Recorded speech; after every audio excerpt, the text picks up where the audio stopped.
అనంత విశ్వ సంపదని ఆకర్షించడానికి మీ ముందుకు వస్తుంది అహం బ్రహ్మాస్మి సాధన 11 డేస్ ఎనర్జీ యాక్టివేషన్ ప్రోగ్రామ్.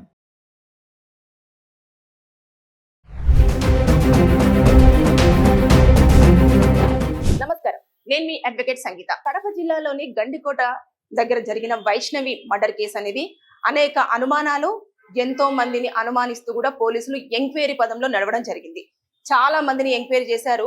అంటే ముందుగా తను మర్డర్ అయిన నేపథ్యంలో అదంతా చూసిన తర్వాత తన పైన తన ఒంటి మీద ఒక్క డ్రెస్ కూడా లేకపోవడంతో తన బాయ్ ఫ్రెండ్ ను ముందు అనుమానించారు. లోకేష్ ని అనుమానించి అతను ఏమైనా రేప్ చేసి చంపాడేమో అన్న ఉద్దేశంతో అతన్ని ముందుగా పోలీసులు అరెస్ట్ చేయడము, అలాగే అతన్ని ఎంక్వైరీ చేయడం ఇదంతా జరిగింది. తర్వాత పని చేయలేదు అని చెప్పేసి వెంటనే అతన్ని వదిలేయడం కూడా జరిగింది. ఇంకా తర్వాత నెక్స్ట్ పోలీసులు వాళ్ళ కుటుంబ సభ్యులను కూడా ఎంక్వైరీ చేయడము ఇదంతా కూడా జరిగింది. కానీ అక్కడే చాలా అనుమానాలు రేకెత్తాయి. కుటుంబ సభ్యుల దగ్గరనే సరైన ఆన్సర్స్ రాకపోవడం, వారు చెప్పిన దానికి అక్కడ జరిగిన దానికి వీళ్ళు చెప్తున్న దానికి ఆ అబ్బాయి చెప్తున్న దానికి అసలు పొంతన లేకపోవడం అనేది పోలీసులు గ్రహించడం చేసిన తర్వాత ఇదంతా కూడా ఏదో రకంగా ఉంది అని చెప్పేసి ఇమీడియట్ గా పోలీసులు మీడియా ముందు వీళ్ళే హంతకులు అనే విషయాన్ని ఇప్పటి వరకు కూడా ఎక్కడ రివీల్ చేయకుండా దాయడం జరిగింది.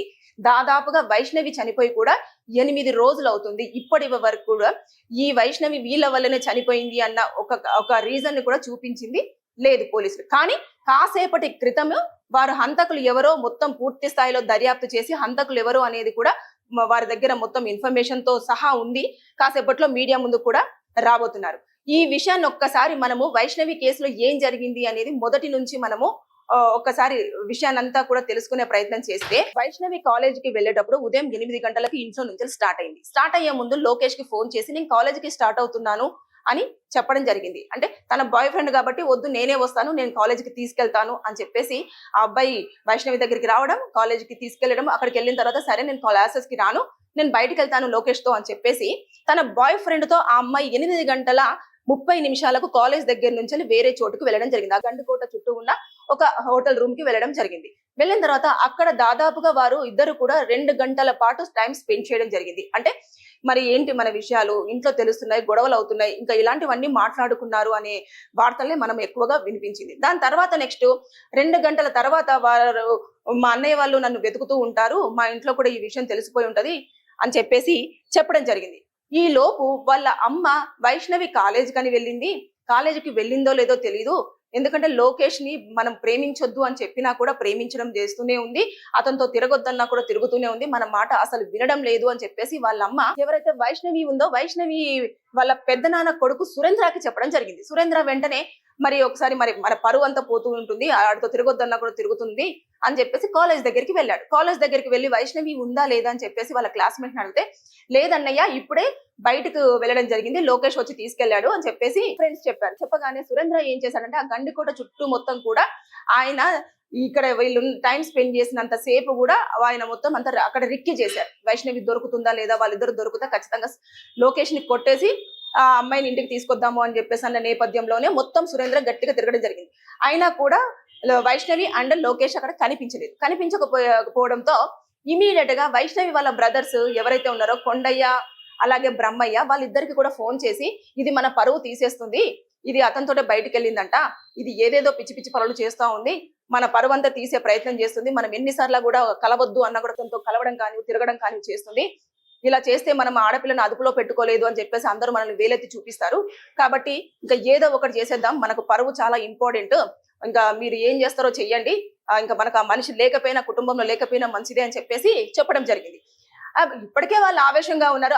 ఆవేశంలో ఈ మాటలు విన్న తర్వాత వాళ్ళిద్దరు బ్రదర్స్ కూడా కొండయ్య బ్రహ్మయ్య ఎలాగైనా సరే అని చెప్పేసి వాళ్ళు గండికోట చుట్టూ ప్రాంతాల్లోనే ఉంటారు, అక్కడికి వచ్చారు. ఎవరైతే వైష్ణవి వాళ్ళు ఉన్నారు అనే ప్లేస్ తెలిసిందో గండికోట దగ్గర, ఇంకా అక్కడికి వచ్చేసి మొత్తం తిరిగిన తర్వాత కాసేపటికి లోకేష్ ని ఈ అమ్మాయి ఎలాగైనా సరే నువ్వు ఇక్కడ నుంచి వెళ్ళిపో, మళ్ళీ మా అన్నయ్యలు చూస్తే ఇక్కడ దరిదాపుల్లోనే ఉంటారు, చూస్తే ఇద్దరికి ఇబ్బంది అవుతుంది, నిన్ను కొడతారు, నిన్ను చాలా ఇబ్బంది పెడతారు, మన ఇద్దరిని మళ్ళీ కలవకుండా చేస్తారు, నువ్వు దయచేసి వెళ్ళిపో అని చెప్పేసి ఆయన సింగిల్ గా పంపించడం జరిగింది. పంపించిన తర్వాత ఈ అమ్మాయి మరి కాసేపటి తర్వాత స్టార్ట్ అయింది. ఎందుకంటే ఇద్దరు కలిసి వెళ్ళిపోతే మళ్ళీ అన్న వాళ్ళు ఎక్కడైనా చూస్తే అనుమానిస్తారు, ఇబ్బంది కలుగుతుంది అన్న నేపథ్యంలో ఆ అమ్మాయి కాసేపటి క్రితం అంటే 10:30 ప్రాంతంలో ఆ అమ్మాయి అక్కడ నుంచి నడుచుకుంటూ వెళ్తుంటే ఈ ఇద్దరు ఎవరైతే బ్రదర్స్ ఉన్నారో బ్రహ్మయ్య కొండయ్య వాళ్ళకి కనిపించింది.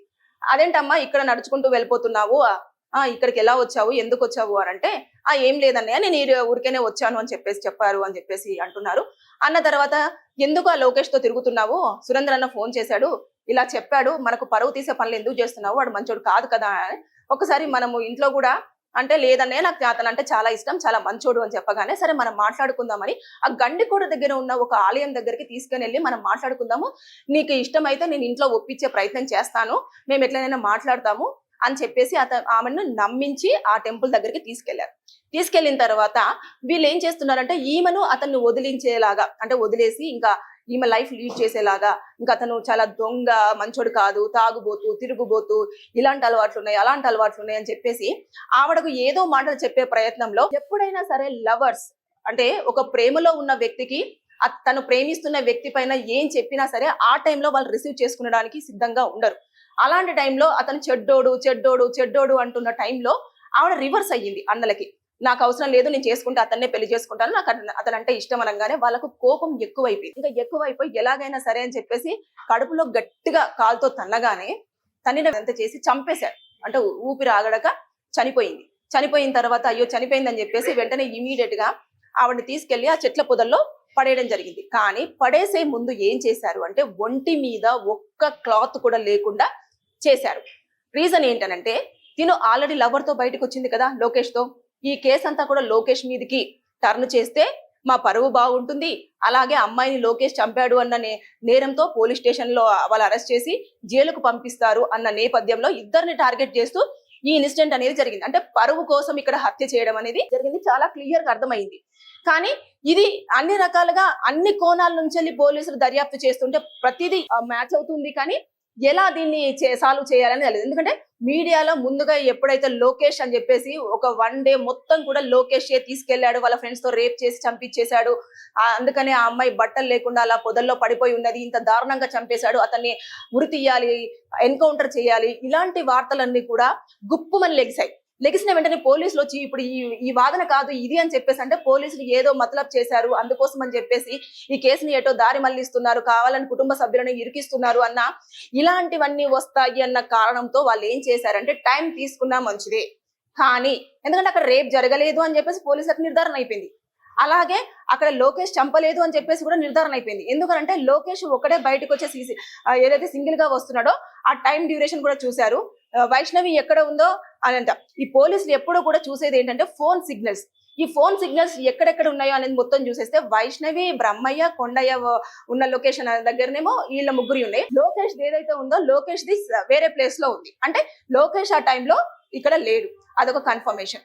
దాంతో పాటు ఎప్పుడైతే ఈ అమ్మాయి అక్కడికి తీసుకెళ్లి చంపారో ఆ టైంలో కూడా వీళ్ళ అన్నయ్య ఎవరైతే ఉన్నారో సురేంద్ర, బ్రహ్మయ్య, తర్వాత కొండయ్య, వీళ్ళ సిగ్నల్స్ అన్ని కూడా ఆ గండికోట దగ్గర మాత్రమే ఉండడం జరిగింది. అంటే ఇవన్నీ కోణాలలో కూడా దర్యాప్తు చేశారు, వాళ్ళ దగ్గర ఫుల్ ఎవిడెన్సెస్ అన్ని పెట్టుకున్న తర్వాతనే మీడియా ముందుకు వచ్చేసి పాయింట్ టు పాయింట్ ఎవిడెన్స్ అంతా చూపిస్తూ ఎక్స్ప్లెయిన్ చెయ్యాలి అని చెప్పేసి అన్న ఉద్దేశంతో ఇన్ని రోజుల వరకు కూడా ఈ కేసుకు సంబంధించిన సాక్ష్యాలు కానివ్వండి, ఈ కేసుకు సంబంధించిన ఇన్ఫర్మేషన్ కానివ్వండి, అన్ని కూడా ఒక సీక్రెట్ గా ఉంచడం జరిగింది. అయితే కొద్దిసేపటి క్రితము పోలీసులు వాళ్ళ అన్నయ్యల మీద చాలా అనుమానం వస్తుంది కదా, వాళ్ళను కుటుంబ సభ్యులను కూడా ఎంక్వైరీ చేసిన నేపథ్యంలో వాళ్ళ అన్నయ్యను పిలిచి మీరు ఎక్కడ ఉన్నారు, వైష్ణవి చనిపోయిన టైంలో మీరు ఎక్కడ ఉన్నారు అంటే సురేంద్ర నేను వాళ్ళ ఫ్యామిలీ మెంబర్స్ తోటే ఉన్నాను, మా చెల్లి చనిపోయిన తర్వాత నేను ఎందుకు ఎక్కడికి వెళ్తాను, నేను కుటుంబ సభ్యులతోటే ఉన్నాను, అక్కడే తిరుగుతున్నాను, చెల్లి మిస్ అయిపోయింది అది అని చెప్పేసి ఆయన ఏదో మాట చెప్పాడు. తర్వాత బ్రహ్మయ్య వచ్చేసి నేను చెన్నైలో ఉన్నాను, నాకు చెన్నైలో ఒక చిన్న పని ఉంటే నేను అక్కడికి వెళ్ళాను, సో